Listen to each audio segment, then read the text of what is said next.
Earth my body, water my blood, air my breath, and fire my spirit. Earth my body, water my blood, air my breath, and fire my spirit. I like to sing to the earth, I like to hold her. She likes to sing to me, she likes to hold me. I like to sing to the earth, I like to hold her.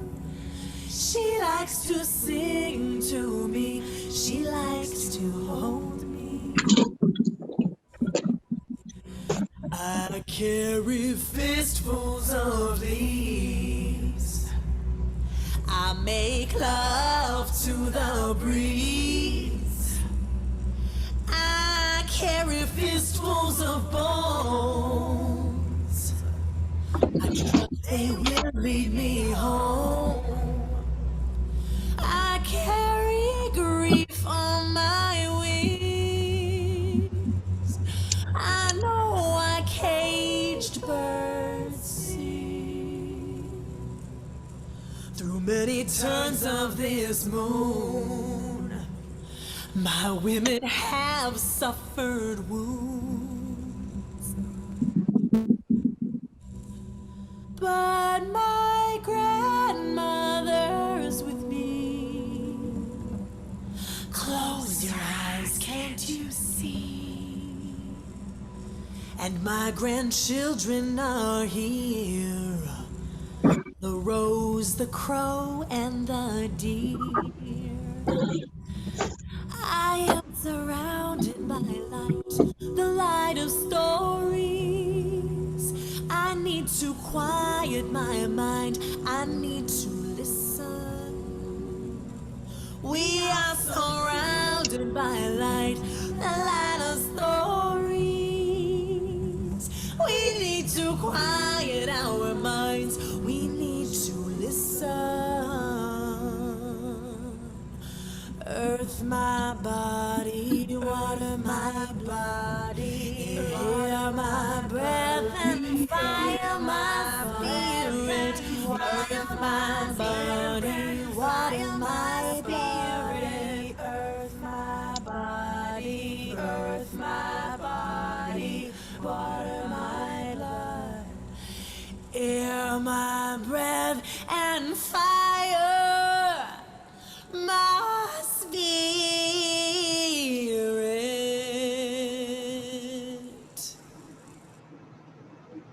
All yours, Susan. Thank you, Rodney.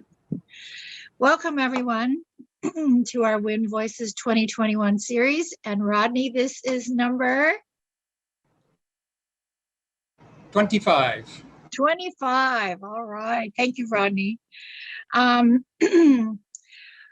Before we begin, I always start out with a little bit about Grandmother's Circle of the Earth and how we began way back in 2009, 2010.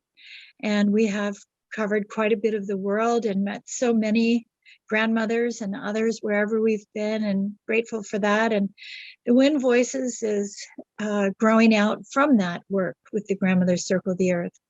And Rodney stepped up with our grandmother's page when he became the first man administrator that we ever had, and it was really fun and interesting, and we're grateful to have him, and from there evolved into what we're doing now together as we balance the masculine feminine to the very best of our ability, and it's been beautiful. I'm really grateful to have Rodney here with us, and I know we all are, so thank you, Rodney. I'm going to speak to this because a lot of people recently, in these last maybe 3 weeks, have been experiencing this, I guess, turmoil or chaos that has to do with the unseen world, with different life forms, entities, And I received a beautiful message today from our dear friend in Brazil who talked to me about that and the work that we do to kind of balance the negative, how important that is. And we're all experiencing it. And that's why I'm talking about it. Somebody else called me and I hadn't mentioned this. So these messages are coming in absolutely uninvited or unsolicited, but they reminded me about the importance of sage, using the sage and using the other medicines that we have been given, using our protections, because we have chosen, each of us, to be light workers. We have chosen consciously to be part of creating the next world as we are wrapping up where we have been and going into the new paradigm. We're dreaming that in the dream time, and there will be things in the dream time that are there to disrupt that or derail that. But we are strong. And so in this dimension, as we prepare ourselves and as we stand in our integrity, we will be able to stand strong in all the multiple dimensions of our life and our existence. And I just had one more thing this afternoon. I had a visit from someone completely unexpectedly. I was surprised. They sat here and they said to me, I came to bring you a message. And that message is, I, the Lord, will forgive whom I forgive, but to you it is to forgive all men. And I've been thinking about that. And forgiveness is love. It's love, whether it's our ho'oponopono, no matter what it is, it's love. It's the absolute pure love that is unconditional. And that is more powerful than anything else in existence. And we are to be that love.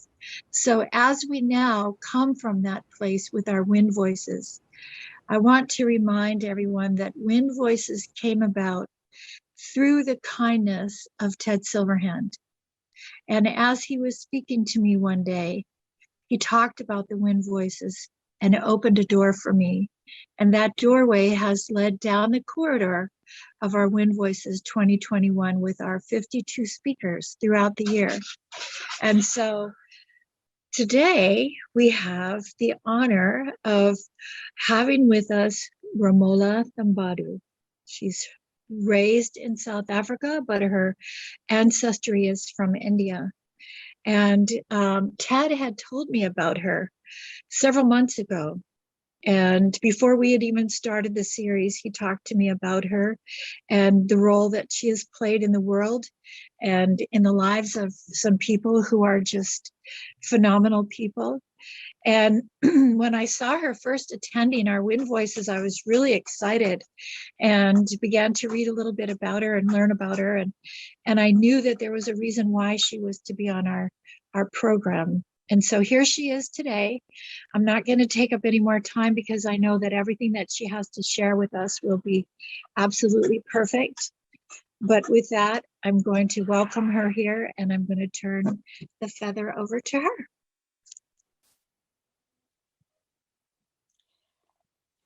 Miigwech. It's a great, great honor for me to join you all this afternoon. Thank you, Susan and Rodney, for hosting and welcoming me in. And thank you very much, Ted Silverhand, for introducing me to this group and for remembering me over all these years. Truly an honor to have met you many years ago and grateful to be, invited to come and share amongst all these special people. And I would also like to acknowledge Mac Boogaloo, who I think is a connection of this group from some time ago. And he too found me many years ago. And through that connection, we discovered that we were actually connected with several other people who comprise the William Commanda Circle of All Nations. And so I come to you both with my own fairly long history working in the criminal justice system And then my last 20 years of work supporting the Circle of All Nations and grandfather William Commanda, Algonquin elder. And over the last 8 years, I've been in school to actually leave some record of the William Commanda thinking and teaching and the ideals of the Circle of All Nations. So I am going to be presenting a PowerPoint presentation, which is a little bit, technical for a talking circle. But at the same time, I hope we'll have time for just a more informal chat towards the end. So Rodney, am I already able to share my screen? Yes, I can. And here we go.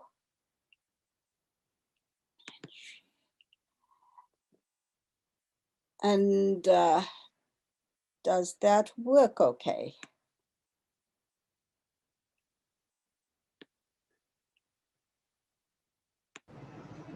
Bigger was better, Romola, but we can see it. Bigger was better. Let me just get it right. I guess I don't see it so well with all of you in there, but on the sidebar. Let me see. Is that okay? Yes. Okay, maybe.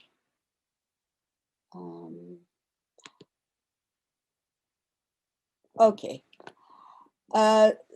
So this then is the Circle of All Nations presentation, largely on the legacy work of Indigenous elder William Commanda. And also, of course, since I've been so actively engaged in it over the last 20 years, it's part of my work and my passion. I'm grateful to be joining Wind Voices in this 2021 series. And by way of introduction, I'm a student. I'm doing postdoctoral research right now on William Commanda's legacy. And I'm the informal coordinator of the Circle of All Nations, which is a global eco-community that William Commanda imagined into being many, many decades ago. And when I go to our initial prayer, I invite you all to bring your own prayers to this gathering, this event. And with respect to William's work and my work, we very much focused on the laws of nature. And we created this prayer last November to acknowledge his birth date. And in this image created by a student at Carleton University in Ottawa, we say we're talking about the geocosmic prayer and reflection. It includes iconic symbols of importance to our worldview. And these include Grandmother Moon and the Morning Star. Elder Commanda was called Ojigwanong, meaning Morning Star. And these symbols invoke the spirit of fire, enlightenment, and the cosmic to us. Asin rock and the sleeping giant rock of Lake Superior, commemorating earth creation in rock. Air, wind, movement, animating water life emergent from the oxygen rocks of the Kitchissippi Ottawa River, which was so important in the creation the possibility of life emerging on Earth. We have symbols of bird, wolf, eel, and turtle, honoring evolution, plant and animal life, Turtle Island, and the canoe, acknowledging the ultimate nurturer, Mother Earth, and symbolizing the enigmatic journey of life. This graphic image was created by Maduran. So today, my plan is to acknowledge the summer solstice in North America, the June solstice, and present our legacy for hope in an animation image. So June and the solstice were very important to the people of North America and to William Commanda, and in particular to his father, Grandpa Alonzo. And in the messages about the thinking of Grandfather Alonzo, we realized that this important date in the cosmic cycle was also registered in his way of understanding time, climate, the movement of the celestial bodies, and it acknowledged really the huge knowledge of the indigenous peoples with respect to how the earth functioned. This date, June 21st, also took on political significance in the mid-40s when Grandfather William Commanda's friend, Jules Siwi, who was the architect really of the North American Indian Nations government, announced really that June 21st would become Indian Day. And in 1996, this did in fact happen in Canada, where Canada designated June 21st National Aboriginal Day. And William Commanda's own daughter, Evelyn Commanda, did the opening prayer at the office of the Governor General. And the Governor General's office for us in Canada represents really the linkage with the Queen. So it affirmed a kind of connection of the indigenous peoples with the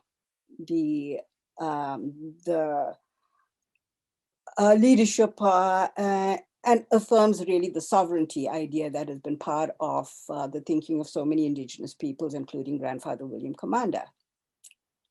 And of course, it's now become the Indigenous Peoples Day, and we acknowledge it for that. So now I'm also going to be talking a little bit about myself, about Grandfather Commanda, about the Circle of All Nations, about my studies, and then hopefully we'll get to conversation. So I mentioned this idea about a legacy for hope. And just a day or so ago, a young student who I've been working with at Carleton University created this image for us. And it's our prayer that the journey continues past the rapids of the last 500 years, the challenges of COVID, the challenges of the multiple struggles that people all over the world are dealing with. And it's our reaffirmation of a legacy for hope. You know, at one stage we talked about it as a legacy of hope, but as we discussed it with the young people, the idea of presenting something that was motivational was the reason for the selection of that title. Also, I have a great grandfather with the name of Hope, so it's my family prayer too. That's part of this this image. And so Jenny worked very hard to get our trees to come alive, to have the water bubble past the rapids, past the rocks, and to have the bird fly into a future. And so there you have the image of Grandfather Commanda, the wolf spirit, which was a huge guide for him throughout his life, the canoe, continuing with the journey. And a little later, I'll tie that thread in with our actual present day research as we're attempting to create a digital global village during these times of COVID isolation, COVID pandemic, and the challenges of the day. So basically the Circle of All Nations work is about bridge building building for systemic change. I myself met Grandfather William Commanda in 1997 and have supported his work since then. My background, as Susan said, I was born in South Africa. I'm of East Indian ancestry, but I have ancestors who lived in Mauritius, in India, in South America, in England. And so it's a bit of a mixed bag that really pins me to a global reality. When I came to Canada in 1970, I studied English literature, American literature, Canadian literature, and then ended up working in a halfway house for federal offenders. That was one of my bigger learning experiences. And really, it was the actual people I worked with who taught me about respect and taught me about the importance of the social justice issues that are so much a part of our circle grounding.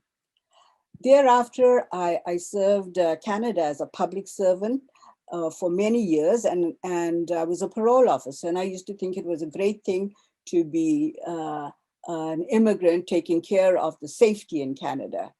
Many years later, I became involved in Indigenous justice issues, and then it seemed even more special that I was serving the First Peoples.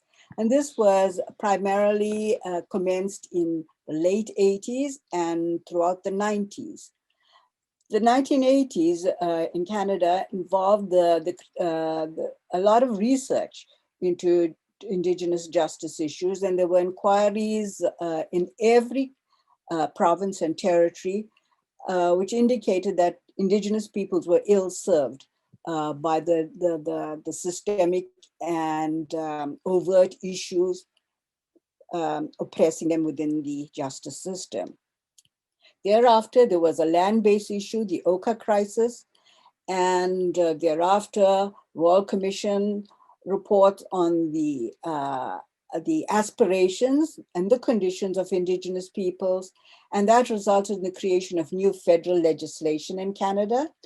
One of the things I was involved in was the Aboriginal Correction Strategy, and I developed the Prairie Region Strategy, and this was the first time that we began to find Native liaison officers, elders, Aboriginal staff working in prisons. There was cross-cultural training. There was the creation of the idea of healing lodges. I was on the task force of federally sentenced women. And that was a very interesting initiative because the Elizabeth Fry Society, which was engaged with women's legal issues, women in prison, the federal governments, the provincial governments joined together to improve the services for women. And here in Canada, the one prison we had was considered unfit for bears, far less women. But very fast, Indigenous women who were invited to the first meeting indicated that they were going to be a real part and not a token part of the initiative. And they came up with the most brilliant idea within the criminal justice system. And that was for a notion of healing. Before that, we were accustomed to crime equaling punishment and punishment equaling incarceration. So this idea that the Indigenous women retrieved really by doing a lot of circles with the elders contributed to the idea of healing. Unfortunately, it hasn't matured in its operation well enough to actually be serving people well in this healing journey. And some of the restorative movement that it initiated, that these other strategies initiated, have been stalled. And unfortunately, many people in Canada, and I think in other parts of the world, are still facing rough times in prisons. One of our friends was Donald Marshall Jr., who was incarcerated for a murder he hadn't committed. He then became a big voice for justice, for truth and justice. Later, he became a voice for Indigenous rights, and he became a part of our Aboriginal Justice Learning Network. And in this work, we introduced a lot of storytelling, and Indigenous peoples shared so many of their stories in the late 90s. And that work, together with my work in urban Aboriginal policing, brought me to Grandfather Commanda. He attended one of our meetings, liked what he was. Hello? Is it working okay?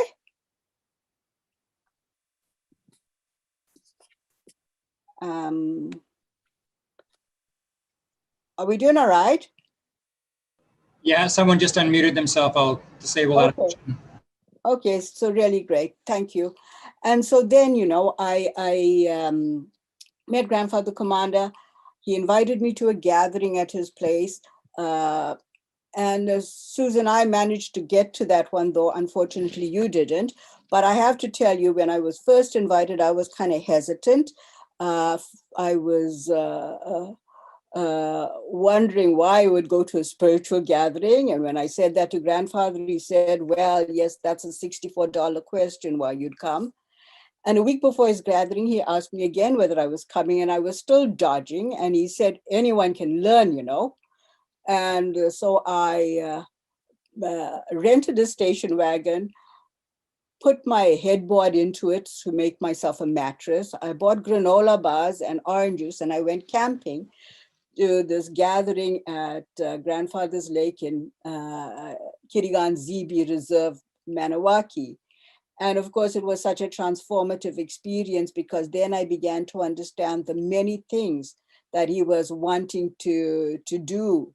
And he was like 84 when I met him. So he was an old guy working really, really hard to gather energy towards the creation of this Circle of All Nations, a culture of peace. So a few years later, I took early retirement from the federal government to basically support him.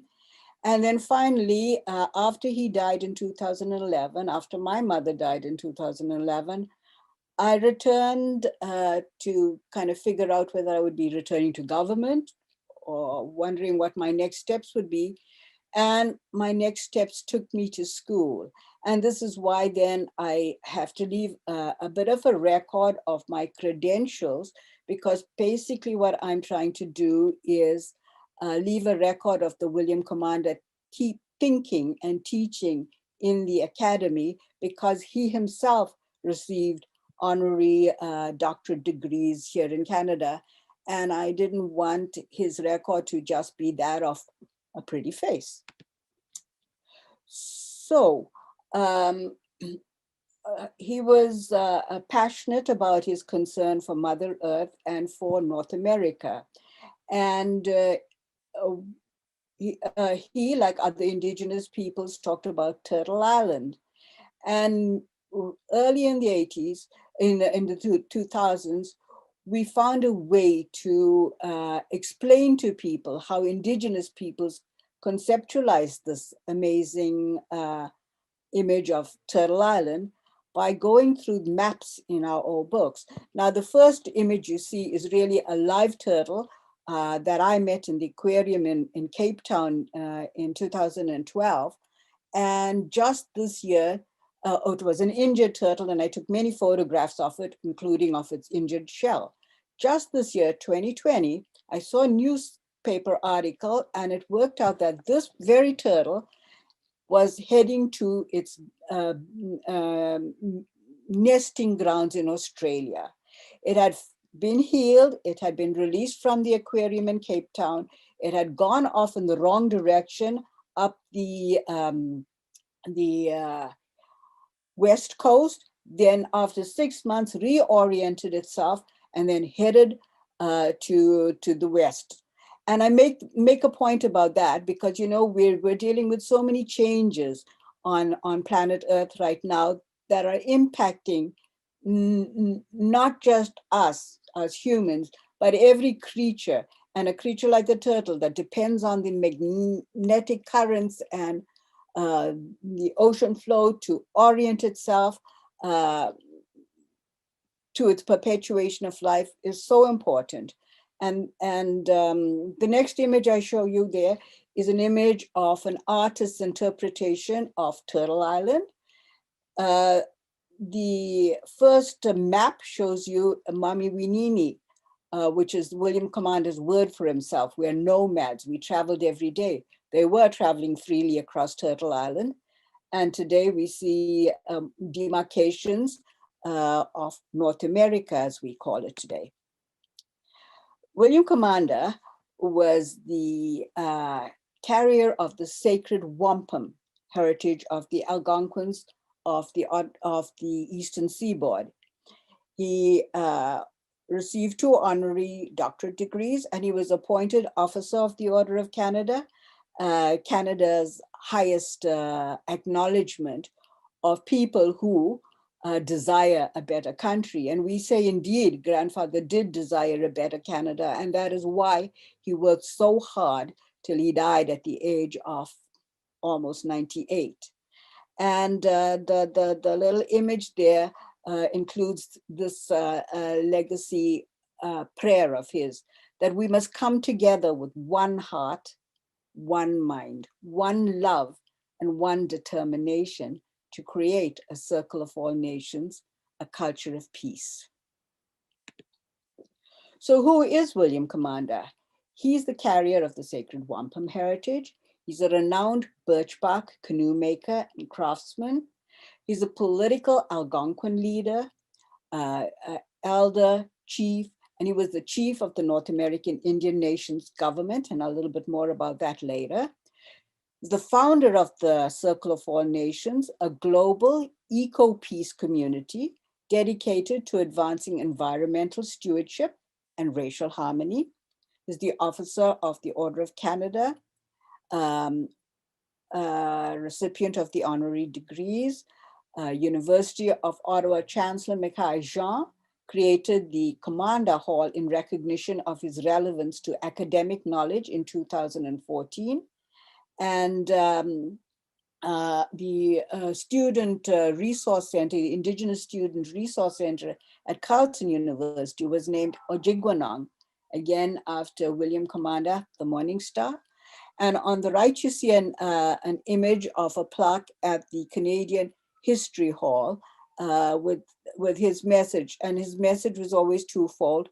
1, the respect for Mother Earth, and 2, respect for each other. But in his view, both contracted to be one message because he saw himself, as well as all of us, as belonging to Mother Earth.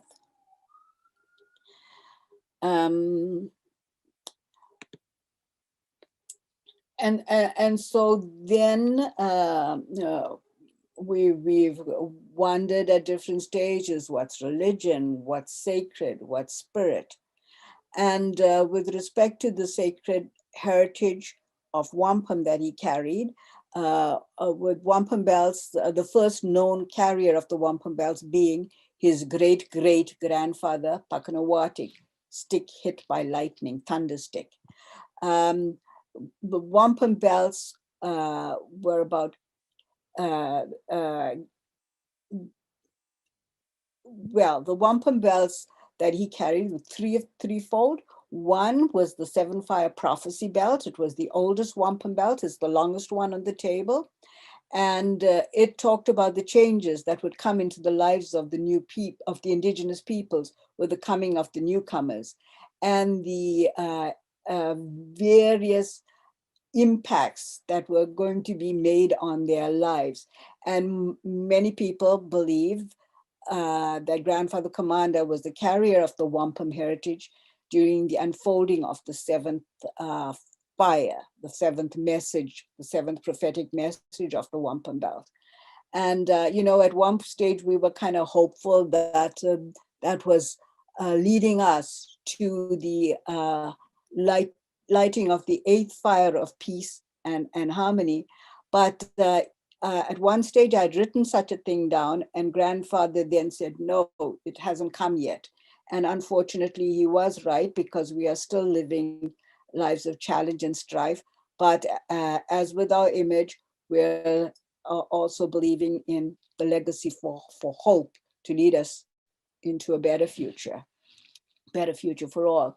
The other belt in the middle is the three-figure welcoming and sharing wampum belt. And it's a very important wampum belt from the 1700s, when the Algonquins on the eastern seaboard welcomed the newcomers to the continent and drew their hands together in friendship. And these were the hands of then primarily the French and the English, and agreed to share with them their grand natural resources as well as their values.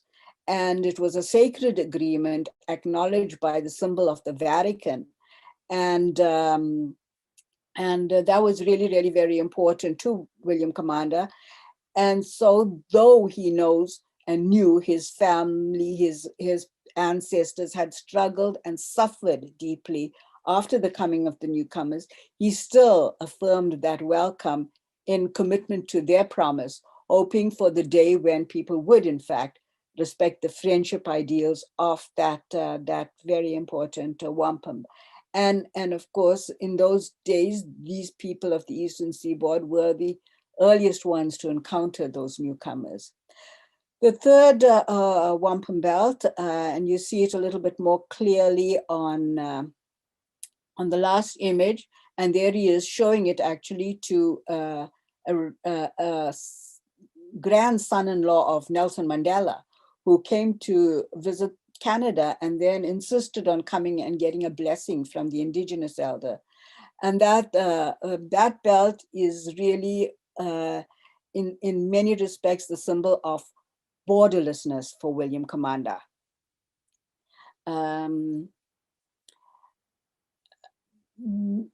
Because in part, it talked about the movement of the people and the commitment that they should pass through the lands, through what later became Canada and the United States with the creation of the Jay Treaty and the division of the continent. But they were to pass back and forth without molestation. And it's very interesting to explain, perhaps at another point, how William actually animated that design in the belt. But anyway, there you go, as a carrier of the sacred wampum heritage. He was also the supreme chief of the North American Indian Nations government. And this was created, as I mentioned earlier, in the 1940s, mid-40s, through the major efforts of Jules Siwi and many other chiefs, like Chief John Shabbat from William's own community, and other indigenous leadership. And then William Commanda became very much involved with that and became its supreme chief and remained holding that title till his death. He worked very hard all across the American Northeast to draw together the indigenous peoples. And since some of this work started in the 40s, since they went directly to the Secretary General of the United Nations, they were making a political statement about the rights of indigenous peoples. And so there, I say, the activism of William Commanda and his colleagues of the 40s really are the underpinning of the rights movement that later also supported the civil rights movement of the Black people in America, and of course later the struggles in South Africa, etc. So yes, there we go. I say, I think I've pretty well told you much of that really. So William Commanda. So I wrote a book about him actually, and I called it Learning from a Kindergarten Dropout. But in fact, it was a tongue-in-cheek kind of title, because William Commanda, though he only learned to read and write in English as an adult, and also to count as an adult, he was extremely well read. He was extremely well educated on every aspect of the history of his peoples, the history of the peoples across the continent. And there you see a listing of some of the books that were very important to him in his library. He name stamped all his books because he was quite possessive of them. He was quite, and he read every one of them. So you'd see his annotations on the pages, all the things that struck him as important. And now I want to see if I can go to this. Oh no.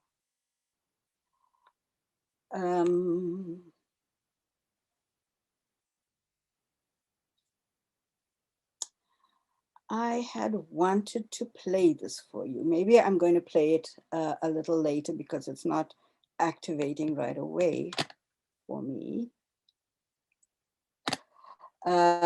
It's where William talks about the coming of the newcomers to his continent and the changes that they inflicted on the people, right down to a discussion of the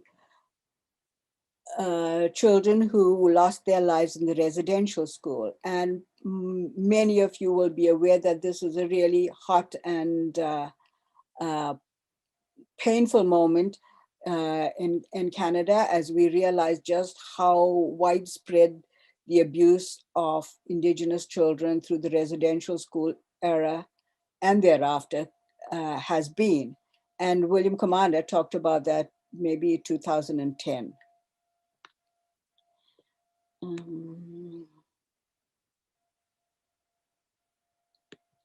Maybe if you just give me 1 second, I shall see if I can't draw it up right away.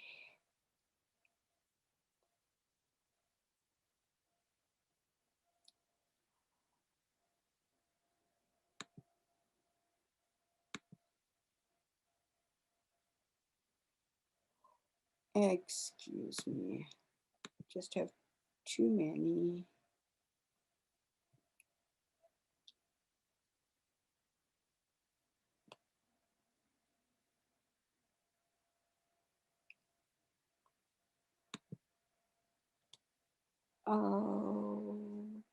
Okay, I shall actually try to find it later.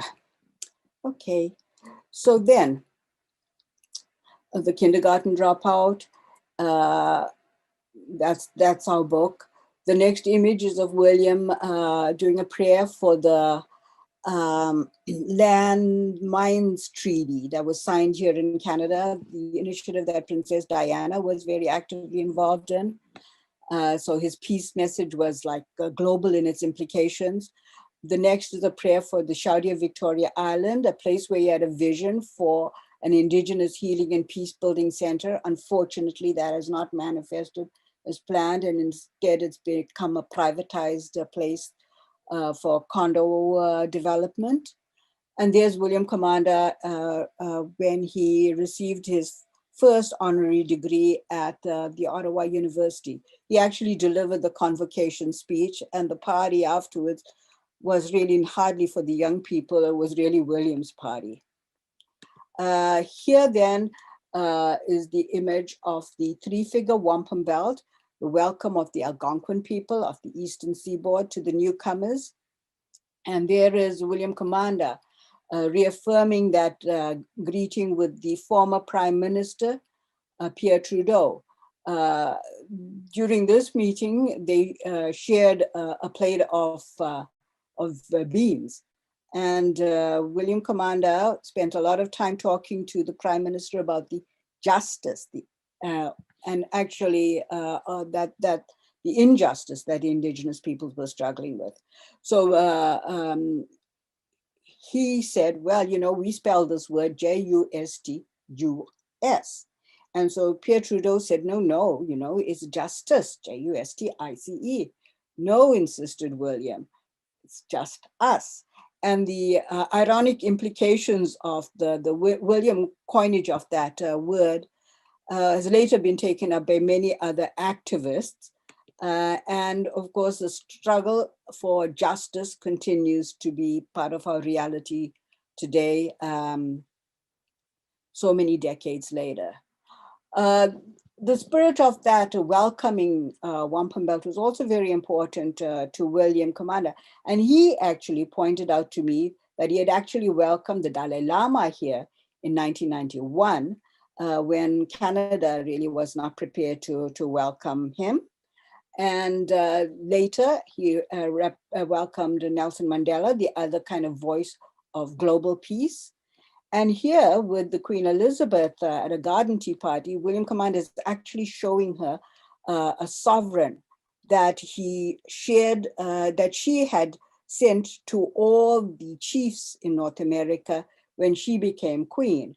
And, you know, it was really quite interesting, this garden party that happened in 2008, because really the only person she had a real deep relationship with was actually William Commanda over the decades. And she said to him, "What, you still have that old thing?" Well, we had hoped that that would lead to, you know, a greater support for the vision for the Indigenous Center, but that hasn't really exactly manifested. The idea about the welcome was also reflected in the Sunbow 5 walk. And last year we celebrated the 25th anniversary of this this amazing journey where William and his friends walked from First Encounter Beach in Massachusetts all the way across to Santa Barbara, California, actually the home place of one of the worst mission schools in North America. And over a 7.5-month period, joined periodically 7 times by William Commanda, people walked across to raise awareness of Indigenous issues, issues of Mother Earth, and also to take prayer, Indigenous prayer, to land that had been desecrated by blood.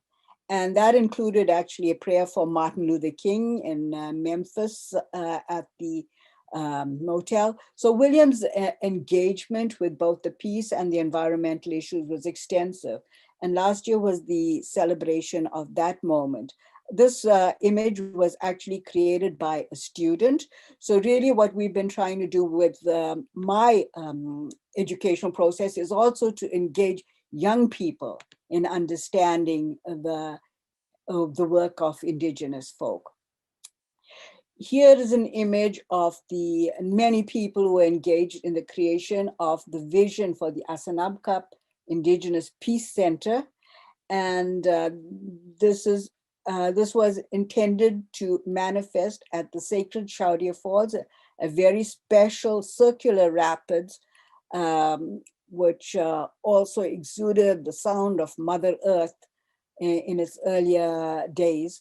A place where William had hoped all the world would come together to create a global eco think tank to address the challenges of the world. Unfortunately, that has not manifested as he anticipated. And of course, we've had unprecedented flooding here in the capital city, 2017, 2019. We've had a tornado. It arrived in the last Solstice gathering that the Circle of All Nations hosted, and thereafter we were never able to get together again in person in circle gatherings. And actually what we do now through our Facebook live video events is create a digital peace community to again continue to advance ideas about environment and peace building. So we're doing a kind of virtual thing. So here then is an image of William Commanda in his home with his books and his many documentaries, and the television always on because he always watched the news several times a day. So he was really very much attuned into global news and global patterns. And so his concern was really not just for the Indigenous peoples of Canada or North America or South America. And I say South America as well, because after he received a condor feather during the Sunbow 5 walk, he always liked to use the condor feather when he opened meetings and offered his prayers and greetings, because he said two things. He said, you know, he didn't create the border between Canada and the United States, and neither did he create the Panama Canal. So he talked about the integrity of the North American, the South American landscape, and connected with many people from South America who affirmed that. But of course, as a kind of elder was like even bigger than that in a consciousness about environment and the global scheme of things, he was concerned about the entire world. I'm sorry, that'll continue to ring for a few moments, though I moved the phone far away. So now then, after I returned from South Africa after my mother's death, and I was pondering whether I was going to return to school or work, I ended up going into geography and researching the William Commanda legacy so that I could plant him on a map. And there are two threads to my work here. One is a digital mapping of his story through an innovative cybercartographic digital atlas platform that has been created at the Geomatics and Cartographic Research Center, where my supervisor, Dr. Fraser Taylor, directs an innovative program of research. And this is really a storytelling platform where I want to leave some of this information so that other people will be able to absorb it when they're interested. Unfortunately, you know, I referred to some of our challenges at the Sharjah Victoria Island Sanabka site, and that has made it challenging for Indigenous peoples to remember and engage in the William Commanda story and legacy. So I'm hoping in the future with such a record, students, Algonquin students and others will be able to understand better all that he lived and worked for. But the other part of my work is what I call cybernetics. And there I found this really interesting word. And when I researched it, it held the connotation of steering, of navigation, of guiding. And I say that this is essentially reflected also in the canoe journey that William Commanda stood for. And it also reflects the kind of motivational direction that he inspired people to embrace with the Circle of All Nations. So the cybernetics now, we say, is part of our Facebook world, where everything is so far time-paced, so fast-moving, and we share ideas that are important to Circle of All Nations in all our Facebook pages. And since the COVID catastrophe, really, we have been obliged to learn how to do Facebook Live videos and work with the technology. Some of our efforts have been rather feeble, but nonetheless, we've engaged with many people in this process, and many students have been involved in it. And so that's our cybernetic thread in the academic world. Now I have a couple of video clips, and I'm going to see if one of them will, well, maybe I'm,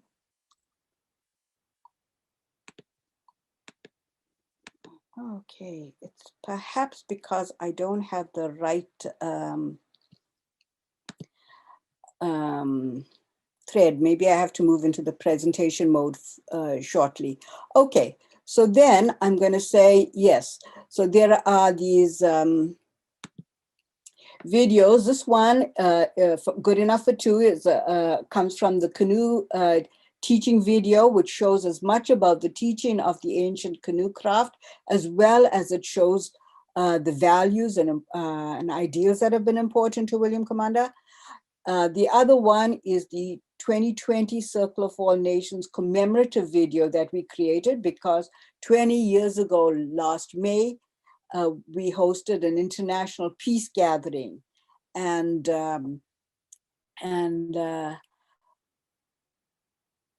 people from all over the world participated. In May last year, we reconnected with many of them and did a whole day of Facebook Live videos to regenerate energy for the key 4 themes of the Circle of All Nations work: social justice, respect for Mother Earth, racial harmony and peace building, and of course, indigenous wisdom. This next video clip, it's a 10-minute video clip about our Circle of All Nations work and our animation of a medicine wheel. I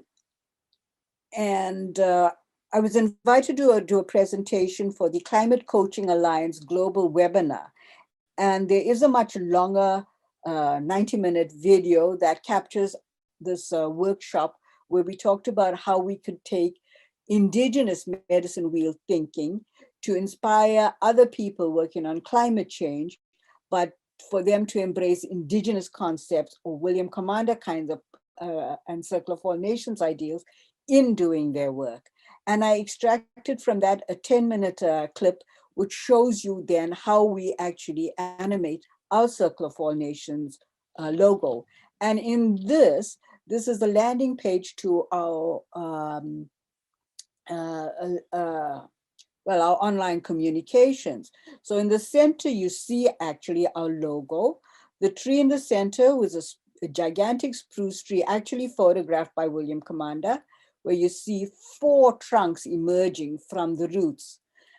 And the 7 roots, of course, represent the 7 fire prophecy.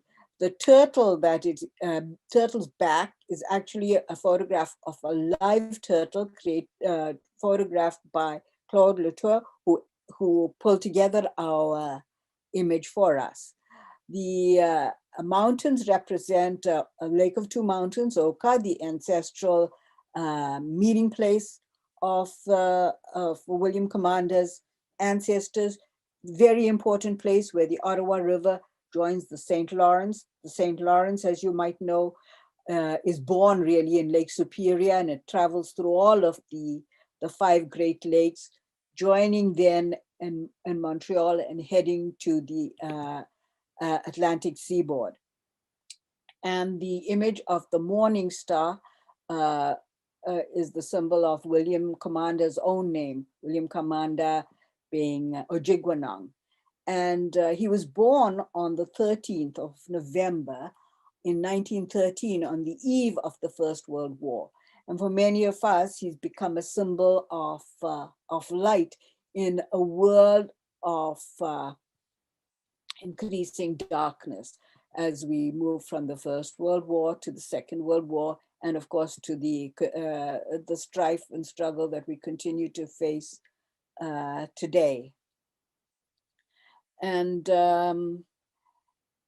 in this image, you'll see then a reference to the archive sites. We have 2 Circle of All Nations archive sites where all the information, though it's the platform may not be always so smart as today's platforms, still nonetheless carry concrete information and knowledge.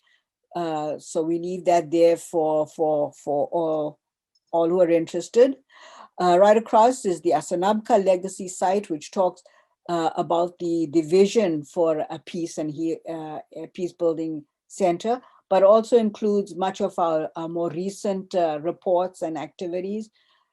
And then the other 2 are links to our Facebook site and our Facebook pages, our Cyber Cartographic Atlas, where we're going to be mapping the story on the land.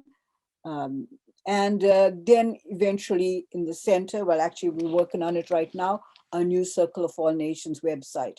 So there too, you see how we use the medicine wheel to develop all our planning and our thinking. So I'll just take a minute to say, we go from the yellow. We start our planning work with the yellow, the idea of new light, new ideas, new planning, visioning. We move then to a manifestation in terms of the action, the community, the practical things we do. We move then into the zone of reflection, the West, where we look at quality control of the ideas that we've put forward and activated. And then we re-articulate them with improvements in the zone of the wisdom and the knowledge and our writings and our papers and our videos. So that is a mini version really of the medicine wheel, which I see it wants to be shown. And finally, a linkage to our reference materials. But before I do that, possibly show you that, I think I'm going to see if I can actually change the view to a presenter view for a minute and go back.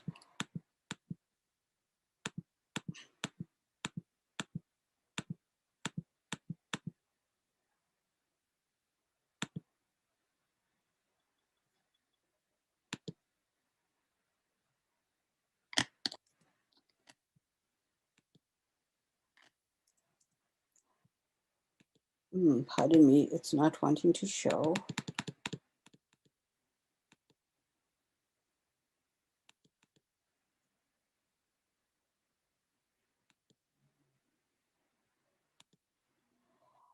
Okay, so this is. Thank you also for sending out so much of information about this in advance. So many of our participants will already have seen the image of a grandfather, William Commanda. And we created that image, a student actually created that image for in acknowledgement of his November birthday. You know, I'm actually going to geocosmic prayer. Stop the sharing. And it reflects really the great respect that Grandfather Commanda inspired in so many of us for the cosmic world, for the key elements, for the cardinal directions, for the spirit of Mother Earth, the waters, and that energy is what has inspired all our Circle of All Nations work. Okay, so Rodney, I might need some help. I want you to stop that, and I don't know how I started it. Start sharing your screen again, and then stop playing that video. Has it stopped? Share the thinkings of a Grandfather Commanda, and actually people of many other cultures, Start sharing. but with a diversity of people too. So, you know, the circle image, the mentality. Now press pause right there to the left. There To the left. And, up, left, down. See the pause button right there? No, it's not showing for me. Maybe because 222, right beside it. There you go. Activities and our way of being and way of doing. So in this first slide, you see how we've conceptualized. Why don't I see that? Cardinal directions associated. Go back to the other screen. Okay, let me stop it like that. Let me stop the share. How's that? Am I back on? Okay. So let me just take a few moments then to see if there's any questions or conversations people would like to have. Obviously, I have 3 little video clips that I'd wanted to share with you, but it will be there on the PowerPoint, so people will be able to go and track it later if I'm not able to get it going, you know, in a little while. But perhaps others would be interested in joining the discussion. Or are there any questions?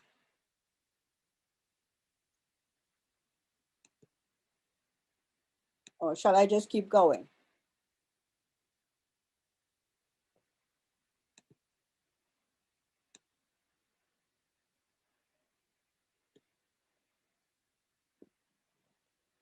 Since I have a question. any questions, then let me just say, I'll take a few minutes to show you some of these things.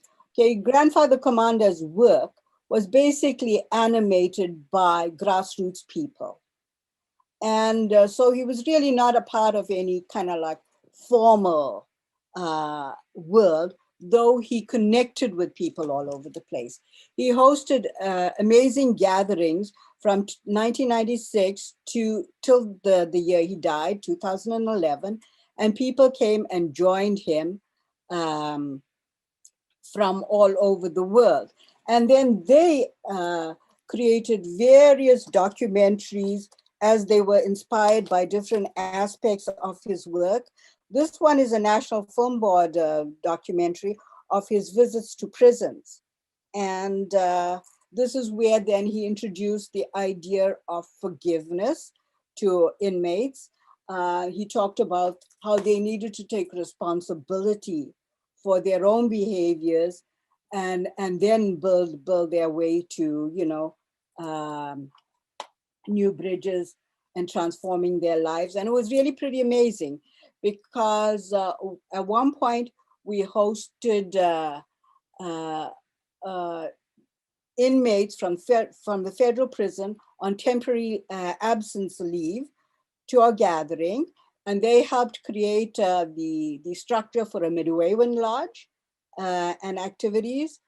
Many years later, one of the people at the prison interview appeared at our gathering, and he was an Inuit guy. He didn't really speak any English, and so he was very shy in amongst all the people.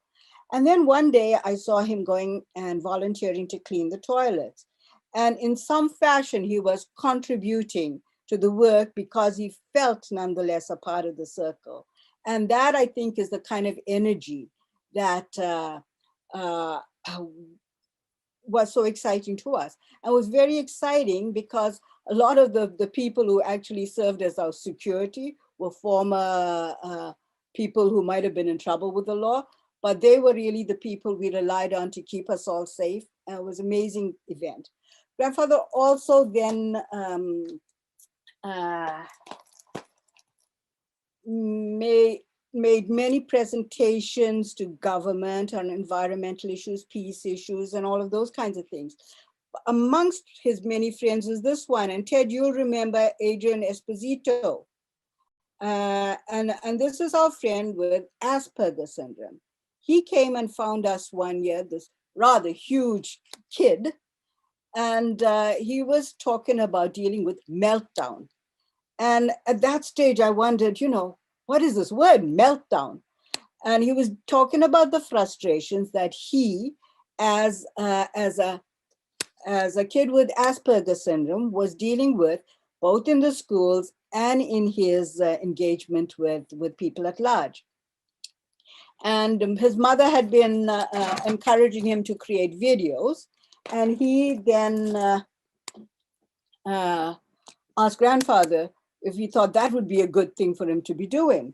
And grandfather encouraged him, called him his brother. They made a really great connection. Later, Adrian came and presented videos at our gatherings. Years later, actually after grandfather died, he created this one. And there in this video, there is also a reflection on forgiveness and also the inspiration of many, many other elders who helped him, this sort of like white kid, on his healing journey. And there are brilliant ideas here for all people. Like right now, it should be hot off the Amazon racks, really. But it really shows also how everybody who had something important to contribute were important parts of the circle community. So even though I sort of like say we're grounding some of this in education work, in fact, it's really my biggest learnings have really been from my work in prisons that huge exposure to indigenous peoples and thinkings in the 90s, and this ongoing effort to animate the circle work. And then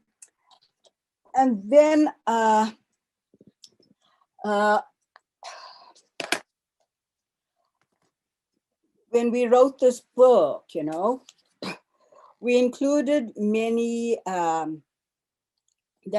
okay, so this one is really a statement about the ancestral grounds of the people. This is, the image here is actually of a cave in Mantulan Island.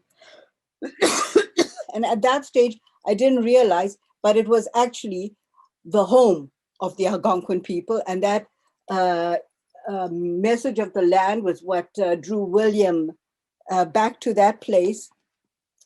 And of course, it's the heart of the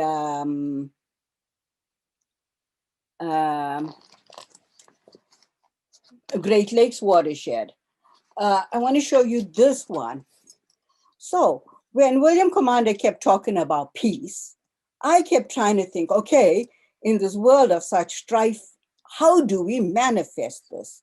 And after much thinking, I created this, and we called it the frog principle.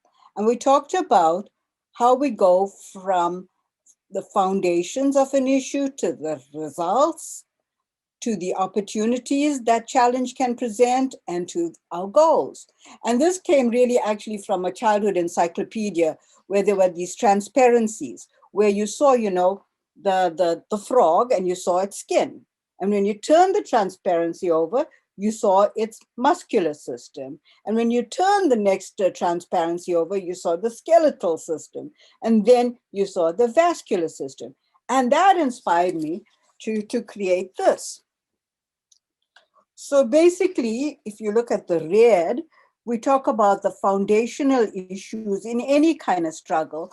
But in this instance, it was around colonization, genocide, war, those kinds of things. Sadly, when I went back to it after really 10 years, I found all those issues that I had thought were part of our past were actually live and huge part of our current day reality. Anyway, after those kinds of horrendous things, you have the ramifications, you know, the suicide, the racism, the environmental challenges, the devastation of the landscape, or the negative impacts of the colonization. But then you move to the zone of the opportunities. And there are the truth and reconciliation efforts, such as we had in Canada over the last several years. You have the peace building, the change in efforts, organizations, projects, things like that. But oftentimes we're frustrated to find that they don't manifest in transformation. And then we realized that really you need a much deeper spiritual value to create the transformation, because there's also the peace, the forgiveness, the love, the spiritual values that Indigenous peoples have shared with us and other leadership. And so actually we find when you looked at our transparency put together, you see all these issues live and happening, so that actually they can create a lot of confusion and disheartenment for us. So we used to superimpose that with a yellow transparency to suggest how the spiritual values, such as in the circle, you guys are animating with so many elders across really all over the place, and how that deep healing can contribute to helping us learn, figure out how to resolve some of these issues. So that is sort of like why the kindergarten dropout book became like a teaching thing.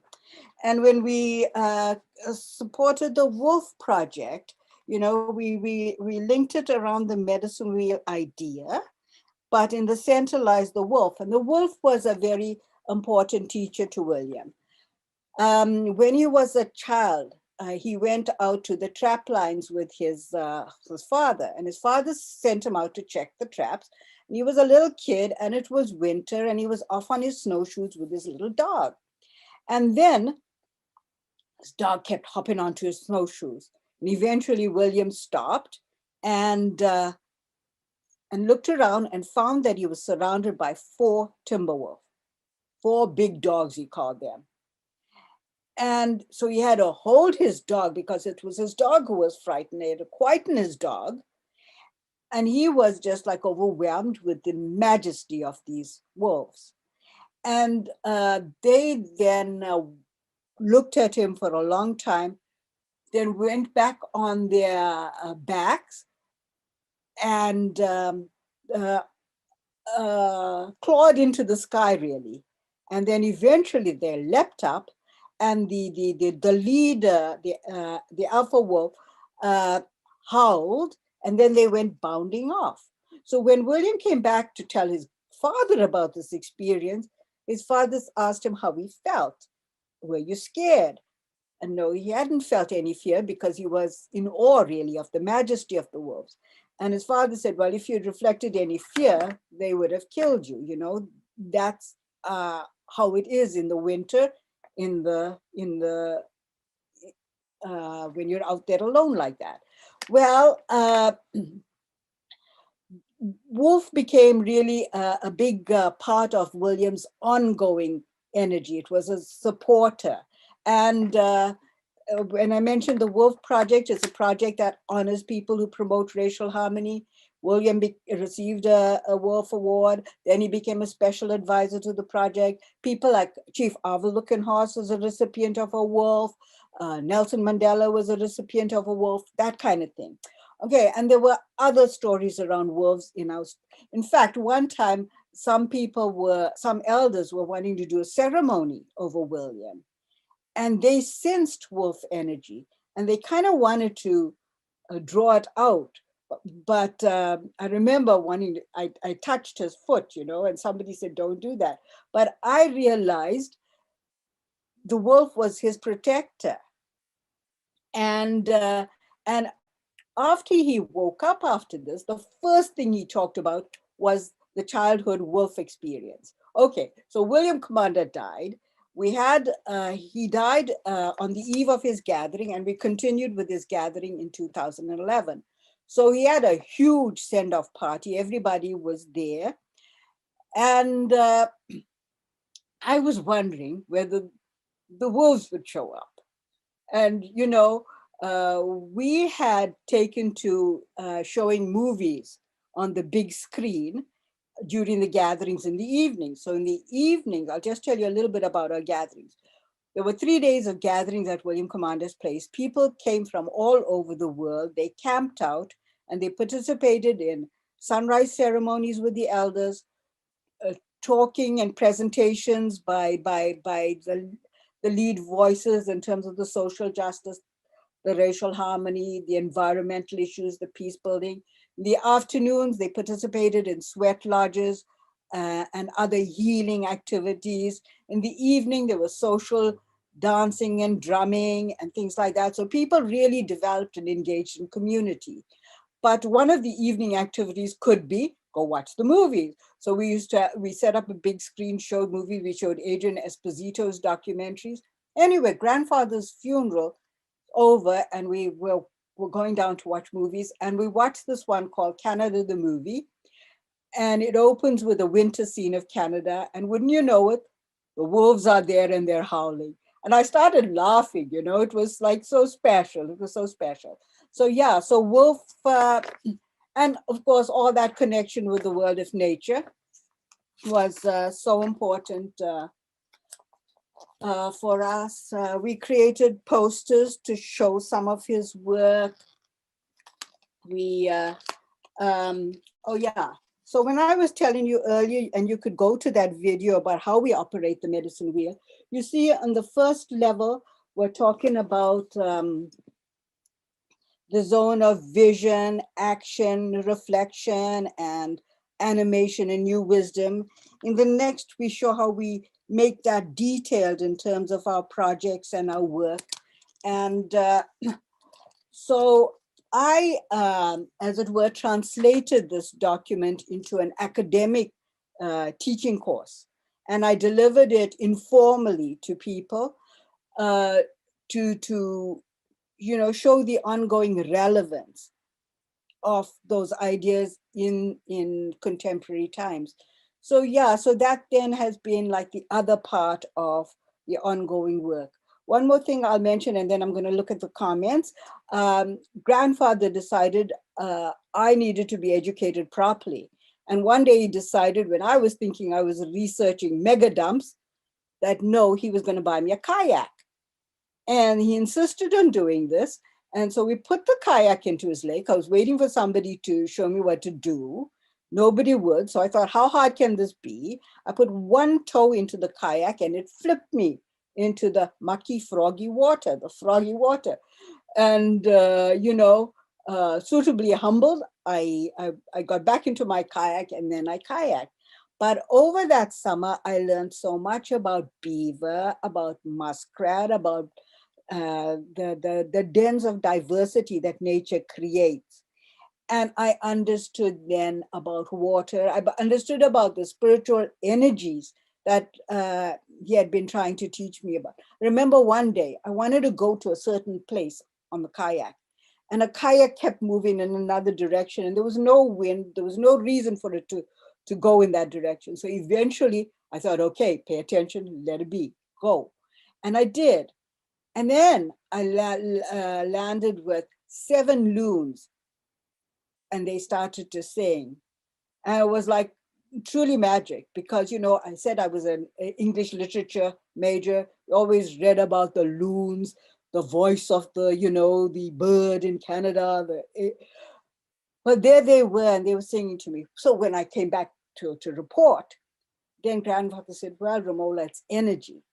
And that's when I began to understand energy in a totally, totally different way. So it was that kind of experience, that experience of engagement with nature directly, that became part of my indigenous teaching. So I say it like this, I come from South Africa, Durban Beach. I love the ocean.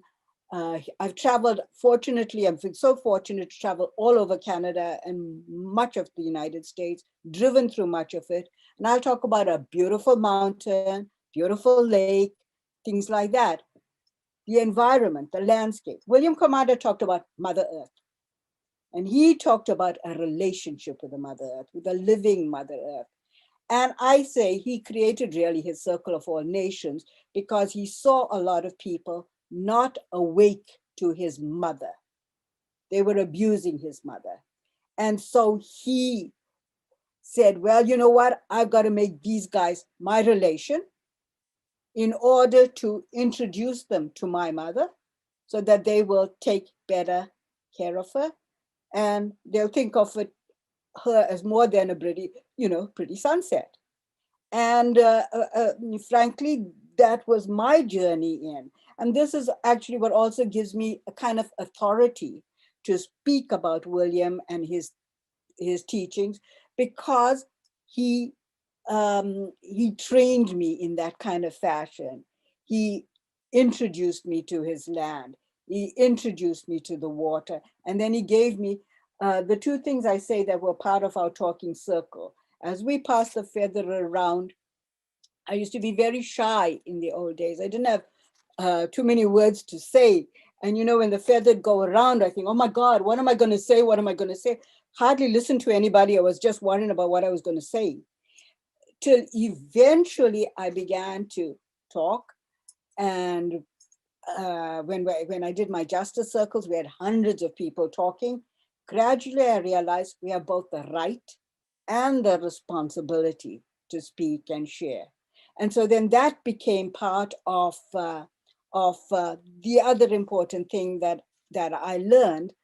And so now this sharing of the William, the bigness of the William story, I've been so fortunate. I've learned from so many special elders, and I know so many of their interconnections with him, that unless I share this, not everybody else will have this kind of a full picture into the future.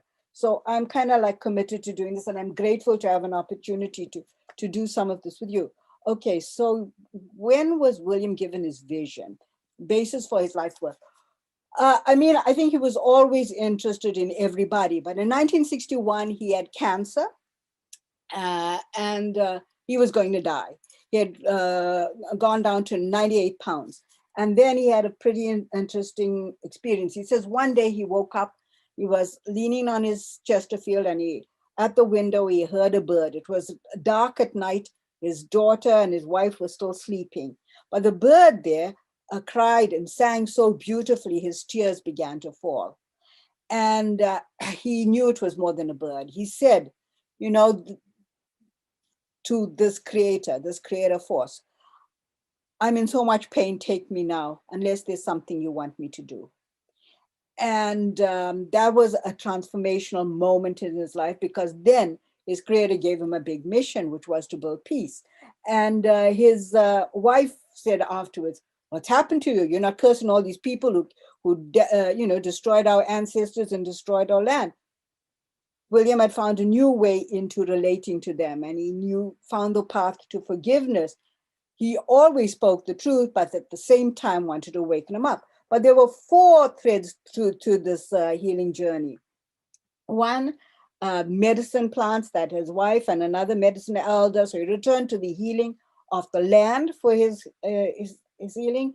He went to a Belgian naturopath who actually, interestingly enough, when none of them, the spirit of the medicine plants could help him, offered to give him injections. Eventually, Indian Affairs doctor wanted to know what it was, and they tested it, and what was there were tears. So part of the healing was really the crying for the pain of his people and himself. But he was also 98 pounds. The Scotland Yard and the RCMP came to visit him, and his shop, his canoe shop, his snowmaking shop, where he was building his snowshoes. And they wondered who it was for. And he said, for him, for himself. And they shook their heads because they saw a dying man. But he was also planning for his future. And those things contributed then to his vision. So that, John, is my race through explanation for that. Somebody else said, okay, it helps you understand, grandfather. Yeah. So my goodness, I don't know if there's time for any more questions, but I've got like 3 minutes. And my gosh, thank you very much. It's been an honor to share. Please go and check out those videos, because I obviously haven't given William Commanda his own voice in this presentation. I myself, as hard as everything is, I would like to say, when he died, before he died, in the 3 days before he died, woke up, he was praying in the middle of the night, and he says, they gave me a name. They gave me a name, Isaias. And we both looked it up the next day. What could this name be? I remember writing to somebody, couldn't figure it out. This last year, on the 3rd of August, which was the anniversary of William Commanda's death, there was a tropical storm, Isaias. And I heard the name 3 times before I woke up, and I thought, oh my God. So, the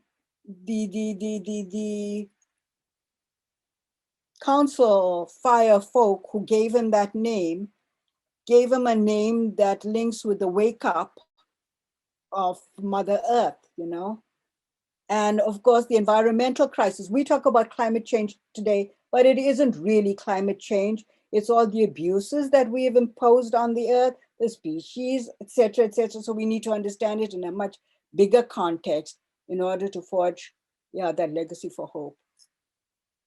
Thank you.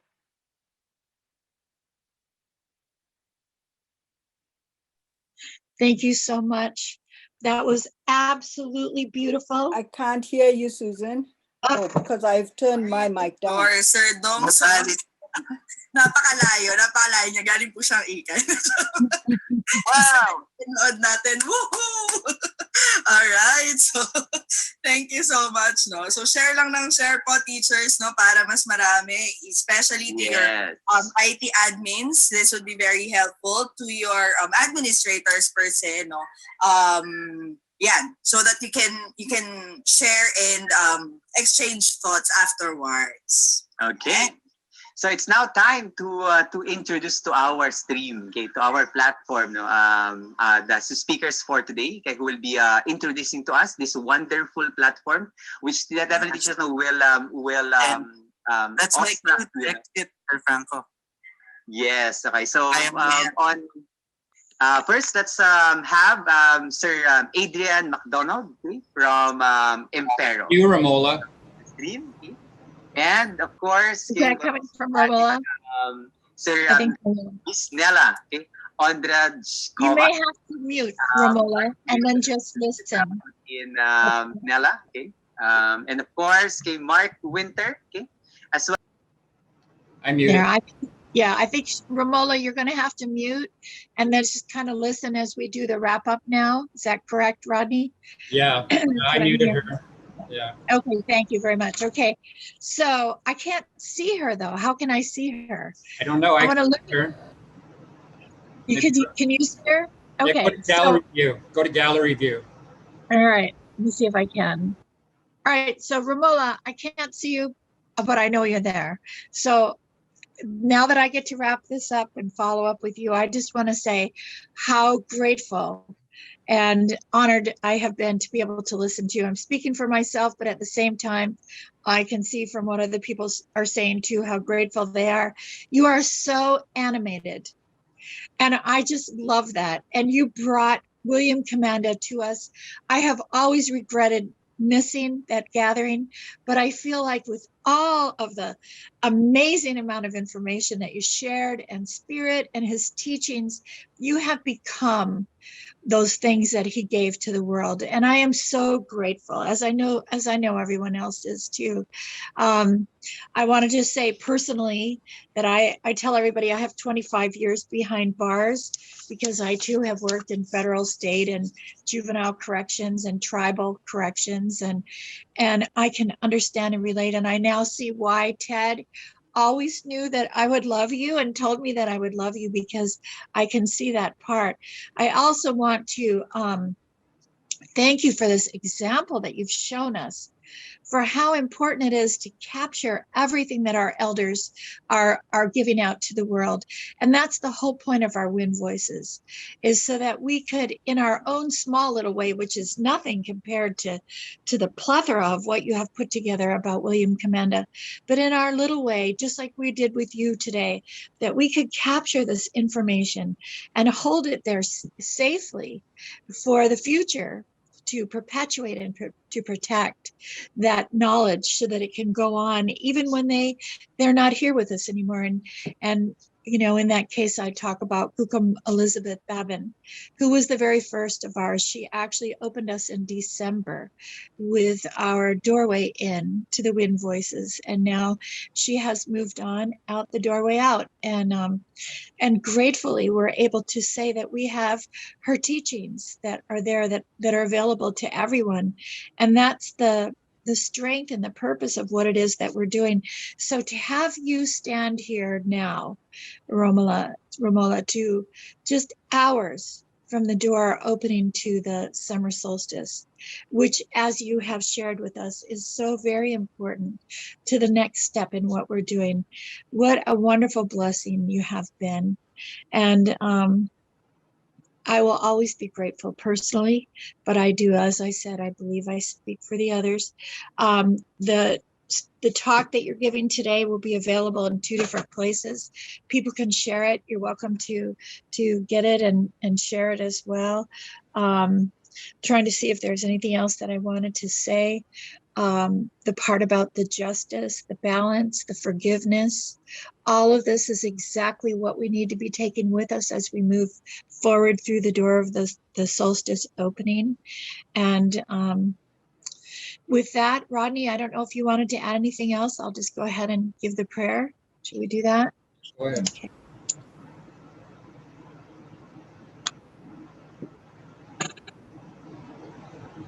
This is for John Pappin, who loves when I light sage. John, this is sage for you. Grandfather, Heavenly Father, Heavenly Mother, Creator Gods, as we come to the closing of another beautiful Wind Voices opportunity, we are so thankful for our sister who came and brought this amazing amount of information and showed us how we can honor our elders, how we can honor each other, and how we can honor the future unborn faces to be able to bring in and protect these words and this knowledge.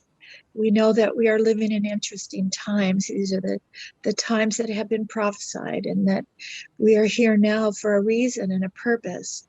That, as Shahwin said that day when she spoke, that we are on the second wave. The first wave with Rolling Thunder and William Commanda and Leon Secretero and all of those has passed behind us now, and we are rising on the second wave and here for those who are coming up the third wave, and how grateful it is to know that we are a part of the same beautiful sea of knowledge and wisdom and information.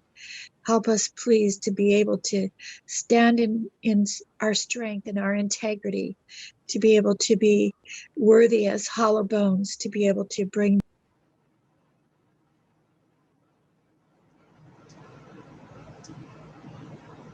Thank you for all that you have given us. And this we do say, Grandfather, Heavenly Father, Creator Gods, in gratitude and love. Aho mitaki hasi, aloha kia kua kuleana. Aho. See everyone next Sunday.